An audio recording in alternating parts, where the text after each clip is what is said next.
दत्तात्रेय हिंदू धर्म में एक पूजनीय देवता है जिन्हें त्रिमूर्ति ब्रह्मा, विष्णु और शिव का अवतार माना जाता है। ऋषि अत्रि और अनुसुईया के घर जन्मे दत्तात्रेय को अक्सर जानवरों से घिरे हुए एक भटकते हुए तपस्वी के रूप में दर्शाया जाता है, जो सांसारिक संबंधों से उनकी अनासक्ति और प्रकृति के साथ उनके संबंध का प्रतीक है। सनातन धर्म में 24 गुरु हैं, जिन्हें मानव आत्मा के लिए सर्वोच्च ज्ञानदाता माना जाता है। ये दत्तात्रेय ही थे जिन्होंने सबसे पहले हमें उन गुरुओं से मिलवाया था। नमस्ते, मैं ऑरिक कॉस्मोस से निर्वी हूँ और आज आपको दत्तात्रेय और राजा यदु की कहानी सुनाऊंगी। एक बार जब दत्तात्रेय खुशी से जंगल में घूम रहे थे तो उनकी मुलाकात राजा यदु से हुई, जिन्होंने दत्तात्रेय को इतना खुश देखकर उनसे उनकी खुशी का रहस्य और उनके गुरु का नाम पूछा। दत्तात्रेय ने कहा कि आत्मा ही उनके गुरु हैं और फिर भी उन्होंने 24 व्यक्तियों से ज्ञान प्राप्त किया है जो इसलिए उनके गुरु थे। दत्तात्रेय ने कहा, मेरे 24 गुरु प्रकृति के विभिन्न तत्व हैं। फिर राजा यदु उनसे यह बताने का अनुरोध करते हैं कि प्रकृति के तत्व कैसे उनके गुरु बने। दत्तात्रेय विभिन्न उपमाओं के माध्यम से एक एक करके सूक्ष्मता से व्याख्या करते हैं। दत्तात्रेय कहते हैं कि पहला गुरु है पृथ्वी। मैंने पृथ्वी से धैर्य और दूसरों का भला करना सीखा, क्योंकि यह मनुष्य द्वारा अपनी सतह पर किए गए हर अत्याचार को सहन करती है और फिर भी फसलें, पेड़ आदि पैदा करके उसका भला करती है। दूसरा है पानी। पानी से मैंने पवित्रता का गुण सीखा है। जैसे शुद्ध जल दूसरों को स्वच्छ करता है, वैसे ही ऋषि, जो पवित्र और स्वार्थ से मुक्त है, वासना, अहंकार, क्रोध, लोभ और ऐसे ही और भी बहुत कुछ अपने संपर्क में आने वाले सभी लोगों को शुद्ध करता है। तीसरा है हवा। हवा हालांकि हर जगह घूमती है, कभी किसी से जुड़ती नहीं है। इसलिए मैंने हवा से सीखा है कि अनासक्त रहना, भले ही मैं इस दुनिया में बहुत से लोगों के साथ चलता हूं। चौथा है आग। जैसे आग तेज जलती है, वैसे ही ऋषि को भी अपने ज्ञान और तपस्या की ज्वाला से दमकना चाहिए। पांचवा है आकाश। आकाश में सभी तत्व समाहित हैं, लेकिन आकाश उनमें से किसी के भी संपर्क में नहीं आता है। मैंने आकाश से सीखा है कि आत्मा सर्वव्यापी है और फिर भी इसका किसी भी वस्तु से कोई संपर्क नहीं है।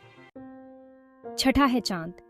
चंद्रमा अपने आप में हमेशा पूर्ण रहता है, लेकिन पृथ्वी की छाया के कारण कभी कम और कभी ज्यादा दिखाई देता है, या उस पर पृथ्वी की बदलती छाया के कारण वृद्धि होती है। मैंने इससे सीखा है कि आत्मा हमेशा परिपूर्ण और अपरिवर्तनशील है और यह केवल उपाधियां या सीमित करने वाले विशेषण हैं जो उस पर छाया डालते हैं। सातवां है सूर्य। जैसे सूर्य पानी के विभिन्न बर्तनों में परिलक्षित होता है, उतने ही विभिन्न प्रतिबिंब दिखाई देते हैं, तो ब्रह्म भी उपाधियों या शरीरों के कारण भिन्न प्रतीत होता है, मन के माध्यम से प्रतिबिंब के कारण होता है। यही मैंने सूर्य से सीखा है। आठवां है कबूतर। मैंने एक बार एक पक्षी पकड़ने वाले को जाल बिछाते और कुछ कबूतरों को पकड़ते देखा। कबूतर माँ अपने बच्चों से बहुत जुड़ी हुई थी। उसे जीने की परवाह नहीं थी, इसलिए वह जाल में गिर गई और पकड़ी गई। नर कबूतर मादा कबूतर से जुड़ा हुआ था, इसलिए वह भी जाल में गिर गया और पकड़ा गया।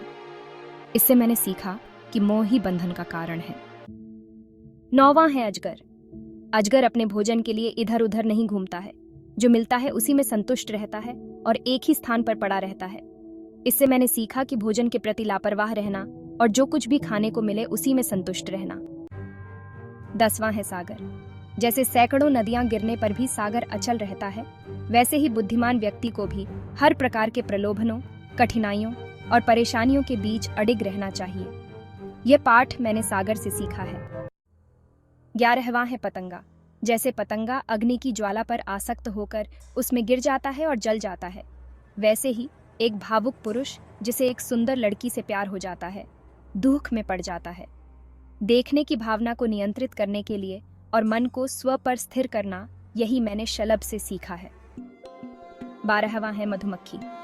जैसे काली मधुमक्खी अलग अलग फूलों से शहद चूसती है और केवल एक फूल से ही नहीं चूसता, तो मैं भी एक घर से थोड़ा ही भोजन ग्रहण करता हूँ और दूसरे घर से थोड़ा, और इस प्रकार अपनी भूख या मधुकरी वृत्ति को शांत करते हैं। मैं गृहस्थ पर बोझ नहीं हूँ। 13वां है शहद इकट्ठा करने वाला। मधुमक्खियां बड़ी मुश्किल से शहद इकट्ठा करती हैं, लेकिन एक शहद इकट्ठा करने वाला आता है और आसानी से शहद ले जाता है। फिर भी लोग बड़ी मुश्किल से धन और अन्य चीजें जमा करते हैं, लेकिन मृत्यु के देवता के पकड़ लेने पर उन्हें एक ही बार में सब कुछ छोड़कर चले जाना पड़ता है। इससे मैंने सबक सीखा है कि चीजों को जमा करना बेकार है। 14वां है हाथी। मद से अंधा नर हाथी घास से ढके गड्ढे में गिर जाता है, कागज से बनी हथिनी को देखकर भी। वह पकड़ा जाता है, जंजीर से बंध जाता है और अंकुश से प्रताड़ित होता है। वैसे ही भावुक पुरुष स्त्रियों के जाल में फंस जाते हैं और दुखी होते हैं।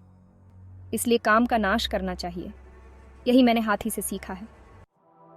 15वां है हिरण। हिरण को लुभाया जाता है और संगीत के प्रति उसके प्रेम के कारण शिकारी द्वारा फंस जाता है।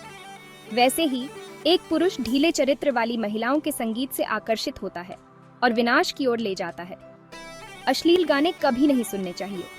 ये पाठ मैंने हिरण से सीखा है। 16वां है मछली। जैसे भोजन का लालची मछली चारा का आसान शिकार हो जाती है, तो वह भी जो मनुष्य भोजन का लालची है, जो अपने स्वाद की इंद्रिय को अपने ऊपर हावी होने देता है, अपनी स्वतंत्रता खो देता है और आसानी से बर्बाद हो जाता है। इसलिए खाने के लालच को नष्ट कर देना चाहिए। यही वह सबक है जो मैंने मछली से सीखा है। 17वीं है नर्तकी पिंगला। विदेहनगर में पिंगला नाम की एक नर्तकी रहती थी। वह एक रात ग्राहकों की तलाश में थक गई थी। वह निराश हो गई। तब वह जो कुछ उसके पास था उससे संतुष्ट हो गई और फिर उसे गहरी नींद आ गई। मैंने उस पतित महिला से यह पाठ सीखा है कि आशा का त्याग करने से संतोष मिलता है। 18वां है रेवेन। एक रेवेन ने मांस का एक टुकड़ा उठाया। अन्य पक्षियों द्वारा उसका पीछा किया गया और उसे पीटा गया। उसने मांस का टुकड़ा गिरा दिया और शांति और आराम प्राप्त किया। इससे मैंने यह सीखा है कि संसार में मनुष्य जब इंद्रिय सुखों के पीछे भागता है तो उसे अनेक प्रकार के कष्टों और कष्टों का सामना करना पड़ता है, और जब वह इंद्रिय सुखों का त्याग करता है तो वह पक्षी के समान सुखी हो जाता है। 19वां है एक बच्चा। दूध पीने वाला बच्चा तमाम चिंताओं और बेचैनी से मुक्त रहता है और हमेशा प्रफुल्लित रहता है। मैंने बच्चे से प्रफुल्लता का गुण सीखा है। 20वीं है एक युवती। एक युवती के माता पिता उसके लिए एक योग्य वर की तलाश में गए थे। लड़की घर में अकेली थी। माता पिता की अनुपस्थिति में लोगों का एक समूह शादी के प्रस्ताव के संदर्भ में एक समान वस्तु पर उसे देखने घर आया। उसने खुद पार्टी का स्वागत किया। वह धान कुटने अंदर गई। जब वह पिटाई कर रही थी तो दोनों हाथों की कांच की चूड़ियों से जबरदस्त छनछनाहट की आवाज आ रही थी। बुद्धिमान लड़की ने इस प्रकार विचार किया, पार्टी चूड़ियों की आवाज से पता लगा लेगी कि मैं खुद धान कुट रही हूँ और मेरा परिवार इतना गरीब है कि काम करवाने के लिए दूसरों को नहीं लगा सकता। मुझे अपने सभी चूड़ियों को तोड़ देना चाहिए, सिवाय प्रत्येक हाथ पर 2 के। तदनुसार उसने प्रत्येक हाथ पर 2 को छोड़कर सभी चूड़ियां तोड़ दी। इन 2 चूड़ियों ने भी बहुत शोर मचाया। उसने प्रत्येक हाथ की एक और चूड़ी तोड़ दी। धान कुटते रहने पर भी आगे कोई आवाज नहीं आई। मैंने लड़की के अनुभव से यह सीखा है, बहुतों के बीच रहने से कलह, अशांति, विवाद और झगड़ा होता है। 2 के बीच भी अनावश्यक शब्द या संघर्ष हो सकता है। तपस्वी या सन्यासी को एकांत में ही रहना चाहिए। 21वां है एक सर्प। सांप अपना बिल नहीं बनाता है, यह दूसरों द्वारा खोदे गए बिलों में रहता है। वैसे ही एक तपस्वी या सन्यासी को अपने लिए घर नहीं बनाना चाहिए, उसे दूसरों द्वारा बनाई गई गुफाओं और मंदिरों में रहना चाहिए। ये वह सबक है जो मैंने सांप से सीखा है। 22वां है एक तीर बनाने वाला। एक तीर बनाने वाले का मन एक बार पूरी तरह से तेज करने में लग गया था और एक तीर को सीधा करना। जब वह इस प्रकार लगा हुआ था, एक राजा उसकी दुकान के सामने से गुजरा अपने पूरे अनुचर के साथ। कुछ देर बाद एक व्यक्ति कारीगर के पास आया और उससे पूछा कि क्या राजा उसकी दुकान के पास से गुजरा है। कारीगर ने उत्तर दिया कि उसने कुछ ध्यान नहीं दिया।